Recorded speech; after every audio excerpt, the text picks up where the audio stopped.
Hey everybody, it's Original Ren. Hope you guys are all doing fantastic today. Welcome back to my YouTube channel, as per usual. Hope you guys are all doing great, and thanks for stopping by. In this Fireside Chats with Ren episode, we're actually going to be talking a little bit more about pornography. Now, I've already done an episode about this. My first video of this series was actually about pornography, but I realized I was talking to a few people, and there were a couple things that I didn't really get a chance to address. And I wrote it all down here on this little sheet I have in front of me, including a backside to it as well. And I'm going to be talking about that a little bit today and going into a little more about porn and what it means to me. I have some questions for you, the viewers, so I hope you guys can listen to it, answer the questions in the comments section, or feel free to message me on Skype, PM me, whatever you want to do. There's a lot of things I want to kind of talk about that I didn't really get a chance to talk about previously. There might be some repeat stuff, but for the most part it should be fresh material, and I hope you guys are interested in me kind of just ranting about this. So, with that being said, the first thing I kind of want to talk about and expand on that I didn't really get to expand on as much as I wanted to in the previous video about this is comparing Japan and America when it comes to pornography in the culture. And we'll focus just on the pornography aspect because there's a lot of different cultural differences, but I really just want to focus on the pornography aspect. And I want to start here with a quote from a friend I spoke to that messaged me actually on Skype. And she sent me this message, and I want to quote it right here because I think this is a good way of starting this off, and I think this is a good quote that I actually agree with, and I'm kind of going to explain it a little bit. And after talking to me about the previous episode and a few other people I talked to, this quote really stood out to me. And I say, word for word here, Japan seems so open about their porn, but they act so conservative, whereas America is crazy and conservative of porn, but is a way more outspoken, open culture. And I'll say that again. Japan is really open about their porn, but they're really conservative as a culture. America's really conservative of porn, but they're way more outspoken as a culture, so they're more not conservative when it comes to cultural aspects. And I think this is a good thing to state about porn when you compare America and Japan, because another quote from another friend of mine that I was talking to said, Japan is very repressed. They use this kind of fantasy of porn as a release. And this is actually quite true because you look at anime, you look at visual novels, you look at 2D pornography, and you realize how much of a fantasy fetish it is, right? You look at anime, these love stories that happen, these school settings, and you look at the real Japan and how their actual school settings are set, and it's not the same, It's completely different from what they show. And a lot of people have always told me, this is Japan's writer's way of saying this is the childhood they wish they had. This is the fantasy world they wish they could live in. But that kind of goes into otakuism and how it kind of contributes to a lot of society's beliefs in these kind of matters. But we won't get into that. We're not really focusing on the otaku aspect. We're just focusing on the pornography aspect. And I'll go back to that first quote I said. Really open about their porn, but they act so conservative in Japan. And I completely agree with this. Japan pornography is not like America, and I said this in my previous video. The censorship laws are there, but they can get away with so much. I don't need to be ID'd to walk into a store that has 2D porn games in it.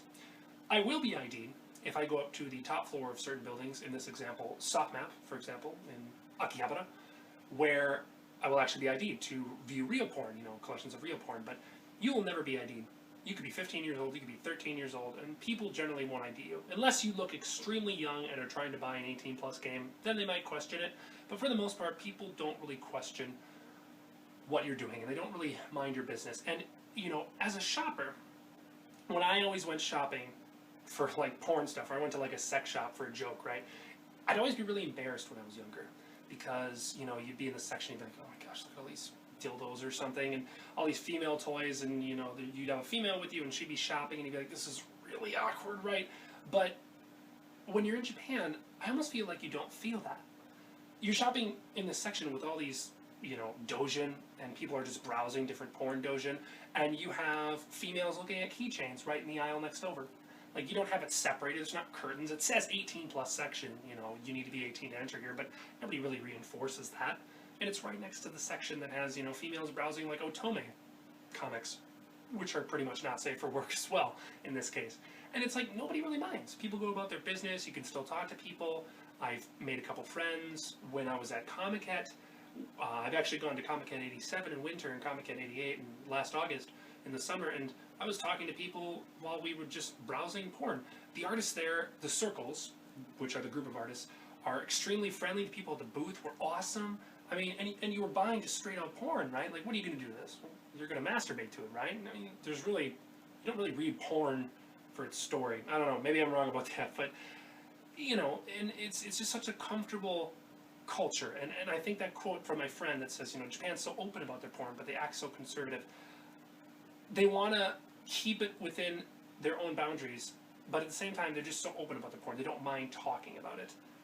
But they keep it kind of to their own country almost in some ways, because when you go outside to America, we're so conservative about your porn. You know, you're not going to find lollies in America.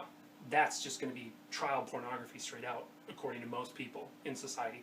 You're not going to find, you know, these ridiculous fetishes that are going on in 2D, or, you know, like the emoto, you know, incest fetish. You don't find that. They're very conservative about their porn. It's very just, you know, hot women, role-playing situations, having sex, right? And you don't, you know, intercourse. And you don't really find a lot of the subgenre. Yeah, you'll find lesbian. Yeah, you'll find, you know, homosexual stuff. Like, whatever. But it's not necessarily the same as it is in Japan, because, as she stated in her quote, they're way more outspoken. I laugh about sex all the time. As an American, I find sex hilarious, right? And I talk about it all the time. I'm a very open person about this. I'm comfortable talking about sex and my sexuality. Some people aren't, though. Some people, I guess, would be what you call prudes. But at the same time, some people just aren't comfortable sharing those experiences or talking about that kind of stuff with other people, and I completely understand that.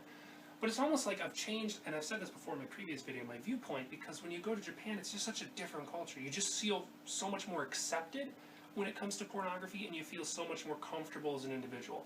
Now, please understand, though, that I am not trying to say that I am a guy or somebody is going to go around and tell you all my fetishes.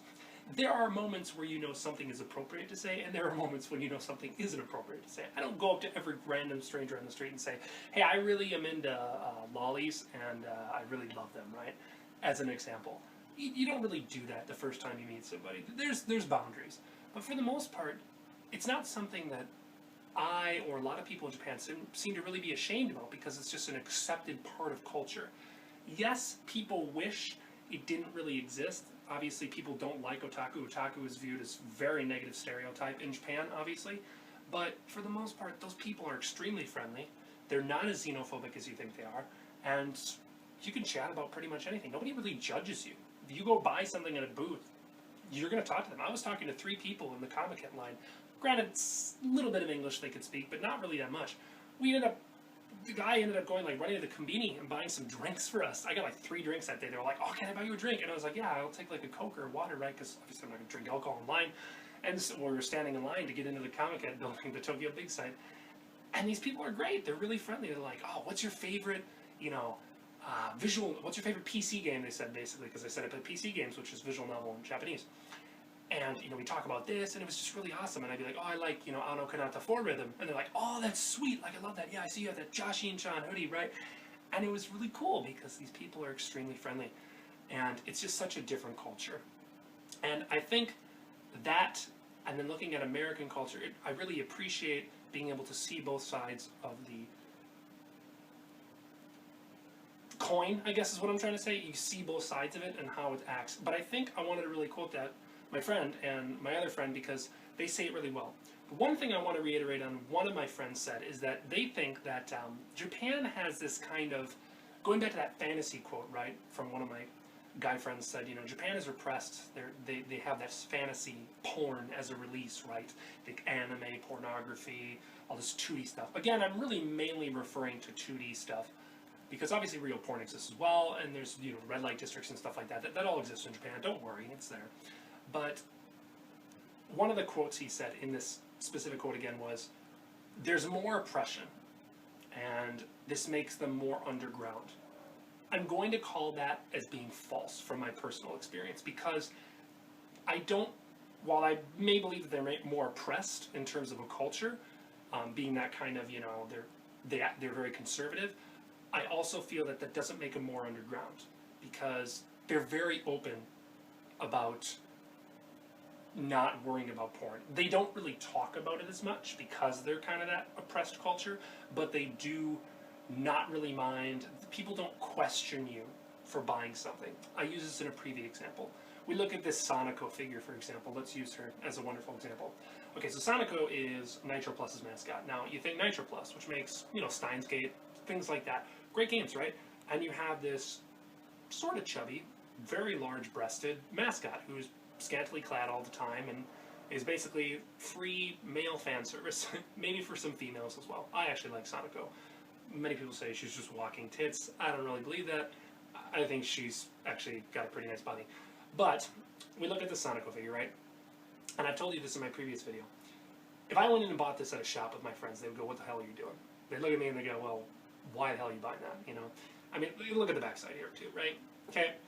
I mean, nobody wears underwear where their ass is fucking falling out of their underwear, right? My friends would be like, "What the hell are you doing?" You're basically just like buying porn. And we might laugh about it. In the previous days, I might have said like, "Haha, look at this ridiculous figure and all this, look at their asses hanging out," right? But now it's like, I do it because I like the character. If I was in Japan, nobody would question that. Nobody questions this kind of stuff. You buy your purchases, you go on your way. The shopkeepers aren't going to judge you. Nobody looks at you and goes, "What the fuck?" They may look at you and say like, "Wow, you're buying a lot of things." Obviously, me being a gaijin in their eyes, you see this foreigner purchasing like PC games, like, wait a minute, he likes PC games, or like he's buying all these, kinds of figures and stuff. Yeah, that might be a little surprising to them, but they're not going to be surprised on the stuff I purchase. And I never feel uncomfortable around any other customers. I said in a previous story of mine that I went and purchased some condoms the other day, and I was still really nervous because, like, you're always ashamed when you first buy your condoms going to that person. They're like, and they know what you're going to do, right? And then when you're like, well, my ex was with me at the time we did it, and we got the condoms, I still was like embarrassed. But like, buying something like this, wouldn't be embarrassed. It's not really like an embarrassing thing to me anymore. And maybe that's just because of the culture. And that's kind of what I wanted to talk about a little bit. But the last thing I kind of want to expand on is, again, I've talked about this in the previous video, still focusing on comparing Japan to America, is where the porn actually focuses. Tits are really big in Japan. People just are fascinated, especially when it comes to 2D. This is a perfect example. They're fascinated with boobs. I really don't know why. Like, tits are great, sure, but like, for any gender, I guess. But like, I don't really understand their massive fascination with them. The panty shots, which I mentioned before too, this is like a huge thing. Underwear is a huge thing there. It's the same stereotype you see in all VNs, anime, the pornography there, upskirt shots, things like that. The perverted culture, which we'll get into perversion in a little bit. But yeah, the perverted culture. And it's different from when you think of America again, because I said this before, I've never heard anyone called a pervert in their entire life. I could say somebody has been called, they're pretty perverted, or they're pretty, I never really heard the word lewd. People don't really say that here. But, you might say somebody's perverted, but I've never heard somebody straight out say, "You're a pervert," right? Never heard that. I just haven't. Because people just don't, it's just like not a problem, Everybody's perverted. And this is a perfect segue to get into my next point I want to talk about in this porn episode. But first, I'm going to take a sip of some orange juice because I'm really thirsty. Today, I poured myself no pulp orange juice. I actually prefer lots of pulp. I don't know if any of you guys like orange juice. Medium pulp's okay, but I'm not really a fan of no pulp, although this is no pulp, so unfortunately, we'll just have to deal with that. So, my next point I really want to talk about, continuing on kind of from my previous video too, is perversion. And the word pervert, By the way, before I start, this is actually something I really want to say. The bloomer fetish, workout outfits when they go to PE class in Japan, they wear the bloomers, tight bloomers, they have really big asses or whatever, and sometimes they get the camel toe and all the different stuff with the porn on that. That's not a thing, by the way. I just want to reiterate that fact. That was like a thing in like the 80s and the 90s. It doesn't exist in Japan, and I've seen a lot of people say like, "Well, this is the gym uniform they wear." No. Bloomers is not a thing. They don't wear bloomers anymore as gym uniforms. That was a really, really old thing. Bloomers is purely an otaku fetish. It is purely because otaku think it's hot. That's the only reason it exists still in certain anime. People don't wear that PE outfit anymore. They're not just wearing a t-shirt with a bra underneath and then bloomers over their underwear, right? That's not a thing anymore. You won't see outfits from like the baseball outfits. Those spandex were the tightest and shortest things I've ever seen. Sorry, little busters, and all you fans out there. That was ridiculous, but you don't see that anymore. It's not a thing. So I just kind of want to reiterate that. Fun little fact for you. But anyways, let's talk about perversion. And I already just basically said how you never hear it in this culture, especially in America. Talking about America here. Never heard anyone call it pervert. Never heard it. But speaking of perverts, in my previous video I asked a lot of you, and a lot of people did respond to me. Actually, 3 of my female friends responded to me. And I asked them, I said basically to anybody, do you consider me a pervert? And the quotes that most of my friends said were, yeah, I think you're a pervert.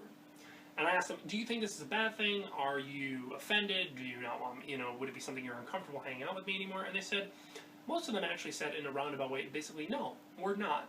We think everybody's a pervert at heart. It's just you're more open about it. And this is a very interesting point, because I want to talk about perversion and how I didn't really touch base on this in the previous episode of being healthy and unhealthy. I agree with my friends and say that everybody's a pervert. I'll admit it. I finally found out the answer to this when I really, really thought about this, that, yeah, I'm probably a pervert. You look at my figurine collection. You look at how I always talk about how I love it, butts on females, how I talk about sex all the time in a joking manner, or just, as a way to just kind of break the ice, or just be more open, or just relax and keep calm and make everybody feel like they're having a fun time, whatever the reason. Yeah, I'm a pervert, okay? That's fine. But I think when I thought about it, that I said, okay, am I a healthy pervert or am I an unhealthy pervert? And I think the honest truth is I believe I'm I'm a healthy pervert. Let me restate that. I think I'm a healthy pervert.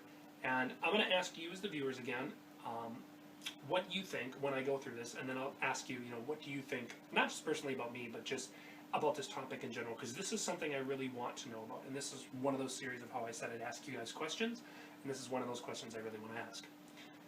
Let's talk about what being a unhealthy pervert is first. Unhealthy perversion would be something like lifting girls' skirts, spanking their ass, groping their tits, in more extreme settings, raping them, things that are sexually molesting them, right? Sexually harassing them. That's unhealthy perversion. That's not something you should do.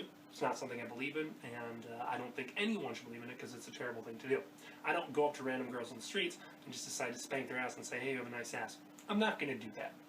I'm also not going to just sexually harass somebody and say, I really like your ass, when I don't really know them that much.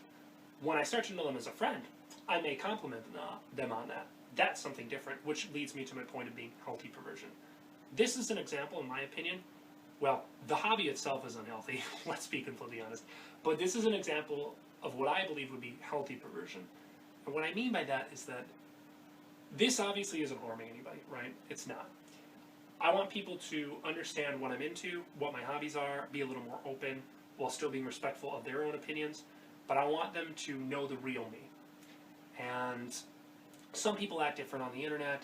Some people act different than they do in real life, sorry. And some people obviously try to hide this hobby, and I'm perfectly okay with that. I understand why those people do that. They're just embarrassed about it. But to me, I want you to know who I really am, and I want you to accept me for who I am based on what I enjoy. I'm not force-shoving this hobby down on you. I said this in my previous video. I'm not going to take this figure, one of these figures over here to my left, or this figure, and say, hey, look at these huge tits, and just shove it in your face, right? And be like, I want you to like this too. You don't need to. But when I'm dating somebody, whether they're just my friend, doesn't matter, eventually they're going to have to find out about this kind of stuff. It's interesting because going back to the cultural aspect change of Japan versus America, many Japanese girlfriends don't like their boyfriends getting into this kind of stuff. I think that's also true for America as well. They don't want their boyfriends being associated with this kind of stuff. But it really depends on who you date and how accepting they are of you. Everybody has a hobby. And I think if you keep your hobby in a healthy manner, you still are a good person, you do good things, and you're just you and genuine you and you're honest, I think that's what's most important. And we're going to actually get into a little bit about relationships and how porn affects those relationships at the end of this video. But let's focus more again on just the perversion of unhealthy and unhealthy. Okay, So, as I was saying, healthy and unhealthy. I've kind of stated what both are. And I told myself, I think I'm a healthy, perverted person. Everybody's a pervert at heart. We all have it somewhere deep down. Hopefully. Maybe you just don't think about sex at all. And that's perfectly acceptable as well. But for the most part, you probably have had some kind of dirty thought or something where you're like, yeah, you know, most people generally would have that. So, do I think it's okay to be a pervert? From what I've concluded by myself and what I've talked to my friends about and what they've said, they're okay with it. And that makes me feel really good because I want them to accept me for who I am and not feel I'm a bad person because of what I enjoy or what I talk about, for example. And I feel like that kind of mindset is getting into the Japanese mindset. You know? People are going to accept you even though you have these kind of hobbies. I'm serious. I still had a lot of people I met in Japan who didn't judge me based on my hobbies because they all enjoyed those hobbies too. It's something that they kind of shared it. It definitely helps when you have those kind of people. And the communities I'm a part of and how I do my YouTube channel, I'm obviously friends with a lot of people that are either accepting of what I do or appreciate, you know, actually enjoy the same stuff I do. And this is really helpful, especially when it comes to relationships and it comes to anything, just making friends.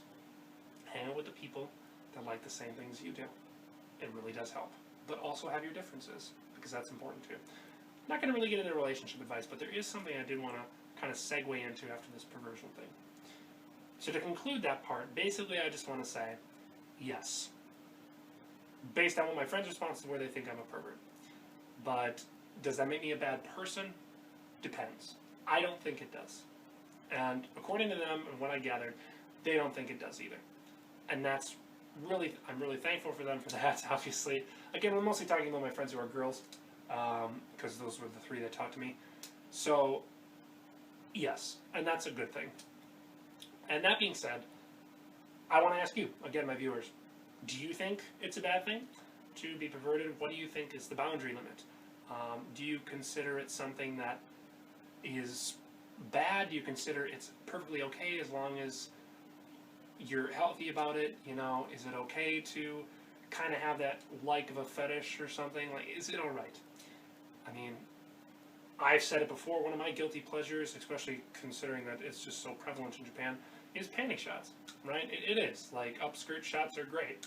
And that is kind of a guilty pleasure, meaning something I'm not too proud of. But at the same time, it's, you know, I'm not going to do that in real life.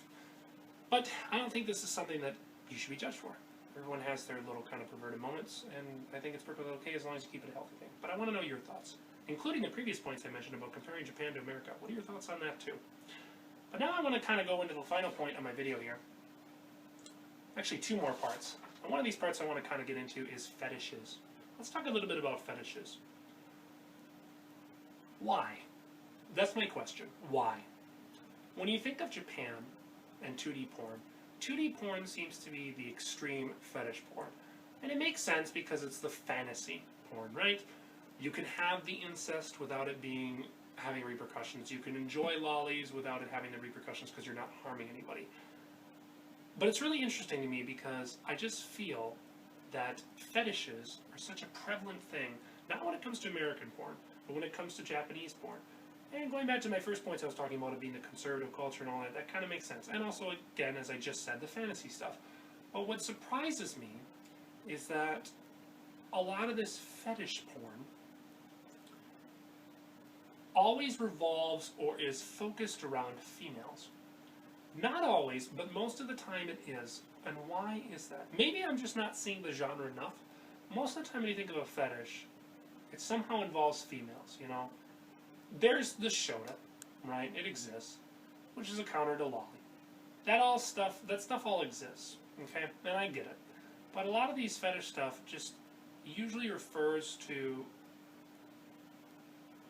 kind of females. When you think of, for example, most people are probably familiar with the term foot fetish, right? I don't have one, thank goodness for that. And I don't really judge anybody that has one. There are some pretty creepy people out there, let's be completely honest. One note of advice, if you have a fetish, fetishes are different than being perverted. Talking about your fetishes is something that is not something that Japan talks about. nor it's something that I think really me as an American would talk about either, right? It's not something you really share with people. And I want to reiterate that because being perverted and saying, oh, I like butts, like, yeah, I want to look up girls' skirts, that's one thing. Saying, I really like it when, you know, I can't think of an example. Like, I really like girls' feet, or I just want to just... That, well, it depends on how much you get into the fetish, but fetishes are generally something you want to keep to yourself, or you express with your girlfriend, or somebody you're close to, or boyfriend in this case, or whoever you're dating, it doesn't matter. And not something really you should share with people. There is a difference there between the perversion and the fetish stuff, and there's a limit. You just have to be smart enough and mature enough to understand what the limit is, and when it's okay to talk about it. Okay? When it's okay to say, I'm a little bit of a macrophile, but I'm not going to go into the details of that and really go into all the stuff I'm into without knowing you a little more. That's a different story. So it depends on how you're into the kind of stuff, right? First thing I want to reiterate about that. Second thing I kind of want to talk about, and one thing that also surprised me about fetishes, is not just where it's focused, but also it's really interesting to me that a lot of people say, you know, violent video games, for example. People usually play violent video games, and they think it's okay because it's a way to release their anger and stress. It's actually better for them because then they take their anger out on that and it calms them down. A lot of people blame video games for a lot of things that people do in society, right? Now the question there is, let's say you see something in a video game, yes, some people might take something out of a video game and do it in real life, but is it the video game's fault, or is it the fault of the person who has kind of the messed up mind? I think it's the latter in this case. Saying that video games are to blame for people's violent acts, in this example I'm giving, is like saying McDonald's is responsible for you getting fat. It's not. It's the choices you make that are responsible for your own actions, and you face the consequences for the actions you do. Now the same thing can be said, though, about pornography. People that enjoy lollies. Some people argue this is child pornography, right? But the real question there is, do we use the same example here when it comes to, you know, the violent video games? Because it sounds really odd to me when I think about this, and this is where it kind of gets me kind of to go, huh, you know, and this is just kind of an open question to everybody, maybe what you think or something that you might think. It's like, okay, I play violent video games because they actually help me with my anger in real life. Okay, so do you, in this case, enjoy looking at lolly pornography because it's a way to relieve you from actually looking at real children in real life? Like, that doesn't necessarily sound like a good thing. Yeah, you're not hurting anybody, but I don't know, like, that logic that people use sometimes really confuses me. In Japan, though, I've talked to a lot of people about this. Let's go back to the cultural differences. You talk to somebody from the UK, Canada, I'm using these two as examples because they have a lot of child laws when it comes to Japanese animation. And you look at America, for example, and you go, okay, you have like a lolly thing, and they'll immediately be like, whoa, you know, that's not the greatest thing in the world, right? Shouldn't be doing that. If you do that in Japan, a lot of people will just straight up say, you know, it's not really harming anybody, it's not really a big deal. Yes, there's people who want to think it's a terrible thing. And there are some things in Japan that are really bad because child pornography laws were kind of getting on the borderline of real life as well. Very light stuff, but was still kind of bad, like 5-year-olds in swimsuits and things like that. That's not acceptable. You can't really be doing that. And it still kind of exists. There's like a little ring for it. It's bad. But when it came to the 2D stuff, most people agreed, you know, this is just their way of dealing with their problems. But that idea of, you know, this is their way to release, it's almost like, you know, people who say, you know, I play violent video games to help my anger. It's like, if you didn't have them, you're basically saying you would be a violent person. So if you didn't have a way to release your fetishes for, in this case, lollies, does that mean if they didn't exist, you do it in real life? That's not something that really you want to be saying, right? And so it's always really interesting seeing the Japanese perspective versus the American perspective and the other world's perspective, because generally speaking, I think as long as you are a decent human being and, you know, you are a good person, I think that's a good thing. But it really depends on the kind of people, and it's just something just kind of interestingly throw out there when it comes to fetishes in general. And this doesn't just to pertain to the lolly one, that's just the example I used. It could be any fetish, right? It's okay to talk about fetishes when it's appropriate. It's not okay to talk about fetishes when you think the person's going to be uncomfortable, they won't like what you like, or it's not something you enjoy. Sorry, it's not something they enjoy. Big difference. Whereas being perverted in healthy perversion is a little bit different. Just want to reiterate those two facts. But now, let's go to the final part of this video that I really want to talk about. And that's the big question here when it comes to relationships. And I didn't talk about this in my previous video, so let's just start off with the question. Does pornography divide couples? And does it affect how they view relationships? I'll ask it again. Does pornography divide couples? And does it affect how people view relationships? And I'm going to start this one by talking a little bit about the repressed culture in Japan again. Sexual activity in Japan is the lowest in the world. I haven't looked at the statistics recently, but I'm pretty sure it's the exact same. One of the factors that I believe contributes to this, not the entire factor, why the birth rate is so low, things like that, is because of this escape to the fantasy realm. You have all this open pornography, which can be a negative side effect because it's something that people are so focused on that they don't actually care about real relationships. You've seen the funny jokes where it says, look at this beautiful anime, it's so clean. Real women are disgusting, right? 3D versus 2D. 2D superior. 3D women are terrible, right? The same thing with men. Doesn't really matter which. And it's interesting to me because, and I'll go into this. Let's talk, before I go into that specifically, let's talk a little bit more about the negatives and the positives of this, of why I think porn can divide couples, and why I think it is something that it affects how they view relationships. One of the negatives of enjoying 2D porn is that people can be afraid to have a relationship. You get into this fake realm, it becomes an unhealthy habit, like with anything, an addiction, because pornography can be an addiction, depending on how you treat it. And eventually you come to this realization that you don't care about real relationships. And I think this is dangerous, because I feel these are people that have had bad experiences in the past, and they've given up on it after their first try, or they're just not comfortable getting a relationship anymore. They believe this 2D world is something that they can truly fall in love with. These are people they can truly fall in love with. To me, 2D is a fantasy world, and I think this is a negative because while you're not hurting anybody, you're shutting off, essentially making friends. Because even though you only think it's about relationships, you're essentially also shutting yourself off from friends. And one of the interesting things about this that I wanted to say previously was this only generally happens, and I only ever see it happen to males. Why is that? Because women are too complicated? Well, word of advice to anybody that watches this video, women aren't that complicated. I think, and I'll get into what I believe the main issue of why this actually occurs is a little later. It's not really the fact that, why is it only males, generally speaking? I'm not saying that doesn't happen with females, but generally speaking, I don't really see a lot of females that go around and say, I really like 2D porn, but I also don't like real life relationships. I know some people that are that way, but that's because they're more introvert in personality to begin with, not because they've given up on relationships. It's because they've never really experienced relationships to begin with, or they've had a bad, or it's something they're not really that comfortable with. But I've never heard them believe that 2D is just their escapism to not having a real life. Where I've seen that quite often when it comes to people who are focused on 3D. Now, I'm not saying your beliefs are wrong. Don't get the wrong idea. But I do believe this can be a negative because it really just prevents you from having friends. And I believe that every human needs to have some kind of social interaction.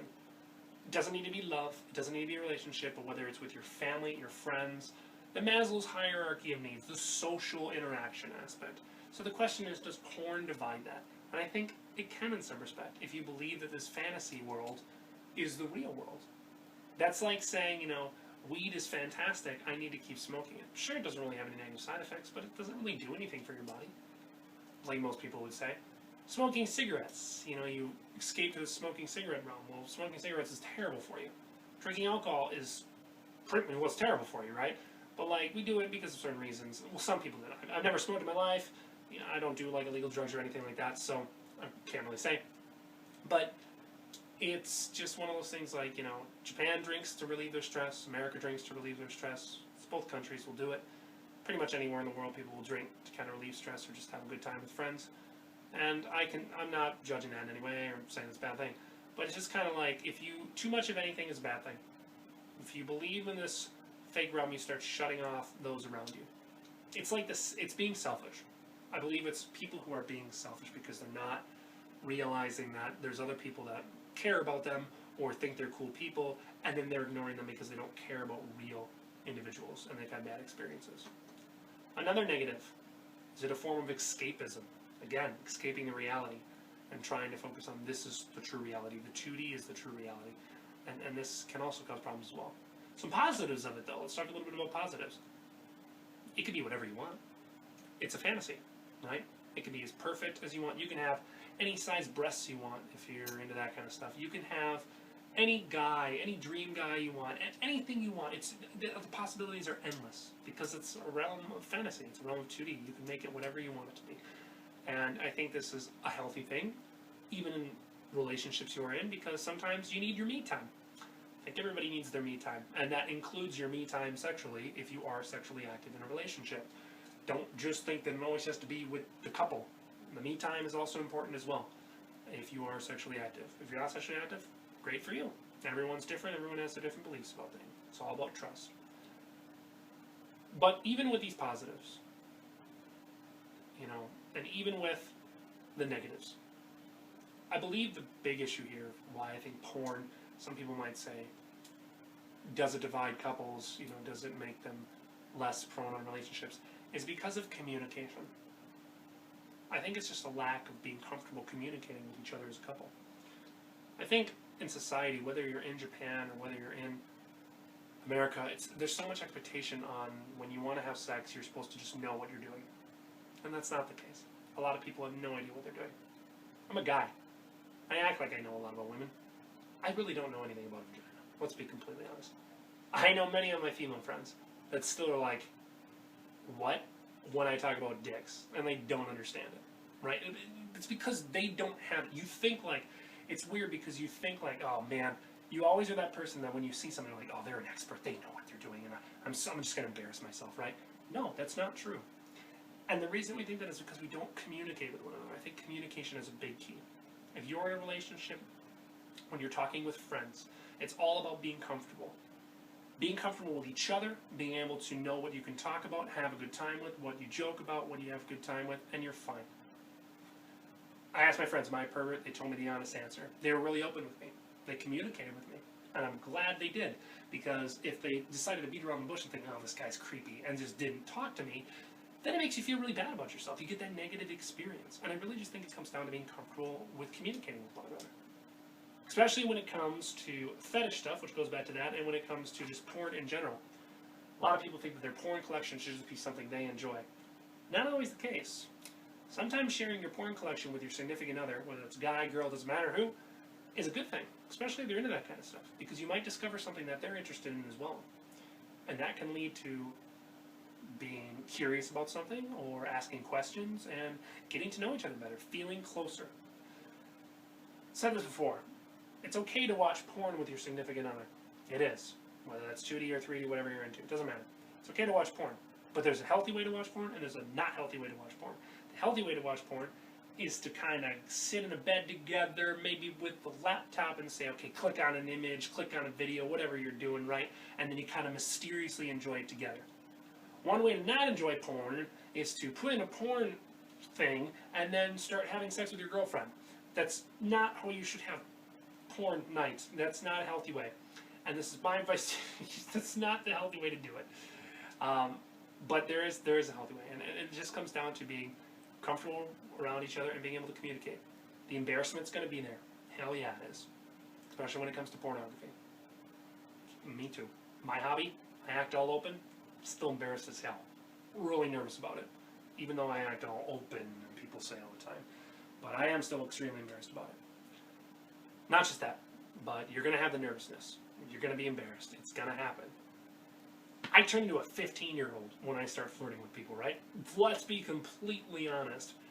When I start talking about, like, oh, do you like tits or ass? You know, and it's with like a girl or something.